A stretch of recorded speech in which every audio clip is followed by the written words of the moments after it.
በስመ አብ ወወልድ ወመንፈስ ቅዱስ አሐዱ አምላክ አሜን። 13 ሕማማተ መስቀል ኣብ ሰሙነ ሕማማት እተን ኩሉ ግዜ ነስተንትነን ዘለና 13 ስቃያት ጎይታና ኢየሱስ ክርስቶስ ድማ 13 ስቃያት መስቀልን ዝበሃላ ክርስቲያን ኩሉ ነዚ ስቃያት መስቀል ክፈልጦን ብቐጻሊ ከስተምትኖን ግቡእ ስለ ዝኾነ ከምዚ ዝስዕብ ቀሪቡሎ ቀዳማይ ተኣስሮተ ድህሪት ንድሕሪት ምእሳር ጎይታና ኢየሱስ ክርስቶስ ክልቲአን ኣእዳው ብድሕሪ ሕቁ ከም ዝተኣሰረ ይገልጽ። ተኣስሮተ ዝብል ቃል ካብ ኣሰረ ድማ ኣሰረ ተባሂሉ ይድመጽ ዝብል ግሲ ግእዝ ዝመጸ ኮይኑ ምእሳር ማለት እዩ። ድሕሪት ዝብል ቃል እውን ካብቲ ድሓረ ተድሓረ ዝብል ግሲ ዝመጸ ኮይኑ ትርጉሙ ድማ ንድሕሪት ማለት እዩ። በታማዓቲ ሰዓት ሓኒና ጎይታና ኢየሱስ ክርስቶስ ንኣይሁድ ኣሕሊፉ ምስ ሃቦ እቲ ሓለቓ ሚእቲ ወታደራቱን መኮንናት ኣይሁድን ኣእዳው ብድሕሪኡ ሕቁ ኣሲሮም ናብ መሬት ጎተትዎ። እሳቶም ድማ ኣላገጹሉ። ዮሐንስ ወንጌል 18:12 እቲ ብሰንሰለት ኃጢአት ተታሒዙ ብጸላኢ ዲያብሎስ ተገፊዑ ዝነበረ ወዲ ሰብ ንምድሓንን ንደቂ ሰባት ካብ ባርነት ኃጢአት ሓራ ንምውፃእን ክርስቶስ መድሓኒና በጸላእቱ ማለት ኣይሁድ ተኣሲሩ እሱ ተኣሲሩ ከዓ ንሕና ካብ ተኣሰርናሉ እስራት ፈቲሕና። ክብሪ ምስጋና ኣምልኮት ውዳሴ ንዑ ይኹን። ካልኣይ ተጸፍኦ መልታሕት ብጽፍዒት ምውቃዕ ኣምላኽና ኢየሱስ ክርስቶስ በቶም ኣእዳዎም ብደም ዝተለኸየ ኣጻብዕቶም ድማ ብሓጢአት ዝተለኸየ ኣይሁድ ከም ተጸፍዐ ይገልጽ። ተጸፍኦ ዝብል ቃል ካብ ጸፍዐ ዝብል ግሲ ዝመጸ ኮይኑ መልሕታት ማለት ማዕጎርቲ ማለት እዩ። ጎይታና ንሊቀ ካህናት ቀያፋ ሓቂ ብምዝራቡ ከም ጸርፊ ስለ ዝቆጸሮ ኣብ ገጹ ጸፍዖ። ንሳቶም ድማ ንገጹ ብጨርቂ ሸፊኖም ክርስቶስ መን እዩ ዝሃረመካ ተንቤልና ኢሎም ጨደሩ። ነቲ ብጸላይ ዲያብሎስ ኣብ ነፍሱ ዝላገጽን ዝሳቕን ዝነበረ ወዲ ሰብ ንምድሓን ኣብ ኢድ ጸላእቱ ኣይሁድ ወደቐ፣ ተንጋላትዐ፣ ንሱ እውን ተጸፍዐ። ማቴዎስ 7:27 ጲላጦስ ምስ ረከቦም ኣብ ርእሱ ኣኽሊል ኣንቢሮም ቀይሕ ልብሲ ኣልቢሶም ሰላም ንጉስ ኣይሁድ እናበሉ እናባጨውሉ ብጽፍዒት ወቕዕዎ። ዮሐንስ 9:4 ኣይፈለጥዎን። ንሱ ግና ብባህርያቱ ኣብ ዓውዲ መንግስቱ ምቕያር ዘይብሉ ዘይመውት ዘለዓለማዊ ኣምላኽ እዩ። ሳልሳይ ወሪቐ ምራቕ እንጥፍታፍ ምጥፋእ እቶም ርኩሳት ኣይሁድ ንጥፍታፎም ብዘጸይፍ ኣገባብ ኣብቲ ብርሃን ዝህብ ገጽ ክርስቶስ ከም ዝተፍኡ ይገልጽ። ወሪቕ ዝብል ቃል ካብ ወሪቕ ዝብል ግሲ ግእዝ ዝመጸ እዩ። ትርጉሙ ምጥፋእ እዩ። ከም ኣብ መጽሓፍ ነቢ ኢሳይያስ ምዕራፍ 50:6 ገጸይ ካብ ሕፍረትን ምጥፋእን ኣሓባእኹን ተባሂሉ ከም ተጻሓፈ ተፍኡሉ ከዓ ማቴዎስ 27:29 እግዚአብሔር ብሓጢአት ዝተለኸየ ህይወት ደቂ ሰባት ከንጽህ ዝመጸ ንጹህ ባህሪ ተተፍአ። ኃጢአት ዝሓደገ ጎይታና ነቲ ብስርሑ ካብ ገነት ተተፊኡ ዝተዋረደ ወዲ ሰብ ንምድሓን ብዘይ ኃጢአት ተተፍኦ ተናዒቑ ተዋሪዱ ኣብ ቅድሚ እግዚአብሔር ይኹን ኣብ ቅድሚ ሰብ ከይተረፈ ምጥፋእ ኣዝዩ ጸርፊ እዩ። ንሱ ግና እቲ ሕፍረትን ኃጢአትና ካባና ከውፅእ ኢሉ ነቲ ዘሕፍር ትፍኣት ተቐበሎ። ራብዓይ ተቖርዖተ ርእስ ንርእሱ ብበትሪ መውቃዕ መድሓኒና ኢየሱስ ክርስቶስ በትሪ ከም ዝተሃረመን ከም ዝተቐጥቀጠን ይገልጽ። ተቖርዖተ ዝብል ቃል ካብ ኮርዐ ዝብል ግሲ ግእዝ ዝወፀ ኮይኑ ትርጉሙ ውቃዕ ማለት እዩ። ኣመሓዳዳሪ ጲላጦስ ኣእዳው ሓጺቡ ብደም ጻድቕ ሰብ ንጹህ እየ ምስ በለ ጎይታና ኢየሱስ ክርስቶስ ገሪፉ ናብ ሊቀ ካህናት ሽማግሌታት ኣረከቦ። ብመሰረት ሕጊ ኣይሁድ ዝተገረፈ ሰብ ኣይስቀልን እዩ፣ እቲ ተሰቐለ ድማ ኣይግረፍን እዩ። ጲላጦስ ግና ክግረፍ ምስ ገበሮ ክስቀል ከዓ ኣሕሊፉ ሃቦ። ማቴዎስ 27:4 መድሓኒና ኢየሱስ ክርስቶስ ተሓላሊፉ ምስ ተውሃበ ኣኽሊለ ሾክ ጠውዮም ኣብ ርእሱ ኣንበርዎ፣ ብሸምብቆ በትሪ እውን ኣብ ርእሱ ወቕዕዎ። ማርቆስ 15:9 ወዲ ሰብ ካብ ኣዳም ጀሚሩ ብጸላኢ ዲያብሎስ ተተኽለሉ እሾኽ ኃጢአት ተታሒዙ ዝነበረ ነዚ ንምእላይ ክብል እቲ ሰማያዊ ካልኣዊ ኣዳም ዝኾነ ክርስቶስ ካብ ሰማይ ወሪዱ أكليل صق غيرو عم مسكل تسأله ክርስቶስ መድኃኒ ዓለም ነቲ ኣብ ሲኦል ዝወደቐን ብዲያብሎስ ተረገጸ ዝነበረ ወዲ ሰብ ከድሕን ኣብ ርእሱ ብሸምብቆ ተቐጥቀጠ ገጹ ካብ ርእሱ ብዝነጠበ ደም ተሸፊኑ ነበረ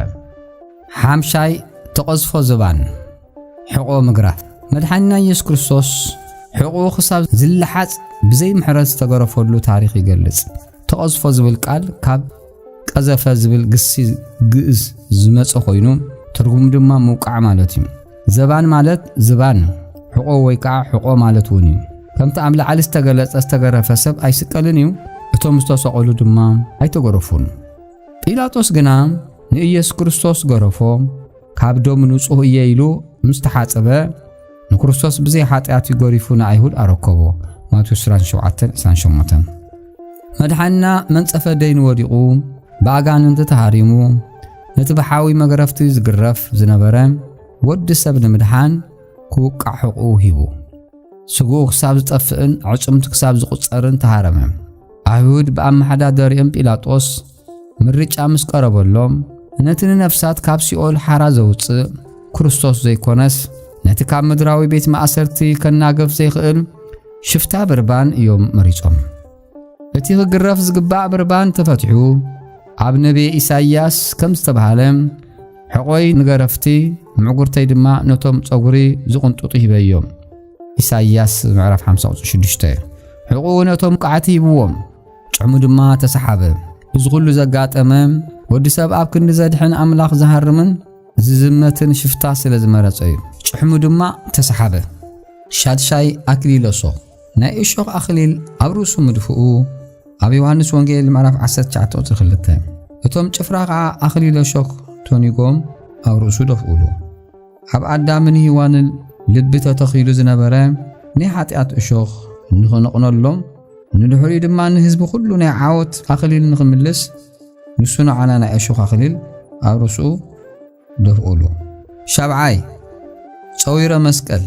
ካብ ሊጦስትራ ክሳብ ቀራንዮ እቲ ኩሉ ፍኖተ መስቀል ናይ ክብሪ በዓል ቤት ጎይታ ኢየሱስ ክርስቶስ መስቀል ተሸኪሙ ኮይዱ እዩ መስቀል ተሸኪሙ እንዳሃለወ ኣብ ቅድሚት ዘሎ እንዳሰሓቡ እቶም ኣብ ድሕሪት ዘሎ እናጎተቱ መከራብ ዝሕሉ ኣብ መንጎኡ ስምዖን ቅረናዊ እንትረኽቦ ድማ ናይ ጎይታና መስቀል ንኽሽከሞ ኣገደድዎ ካብ በረከት መስቀሉ ንስምዖን ኣሳተፎ ንዓናውን ይሳትፈና ኣሜን ሻምናይ ሰቴ ሓሞት መሪር ሓሞት ምስታይ ጎይታና ኣምላኽና ኢየሱስ ክርስቶስ ኣብ መስቀል ከሎ ጸሜ ኣለኹ ክብል ከሎም መሪር ሓሞት ከም ዝሰተየ ይግለጽ ሰቴ ማለት መስተ ማለት እዩ ሓሞት ዝብል ቃል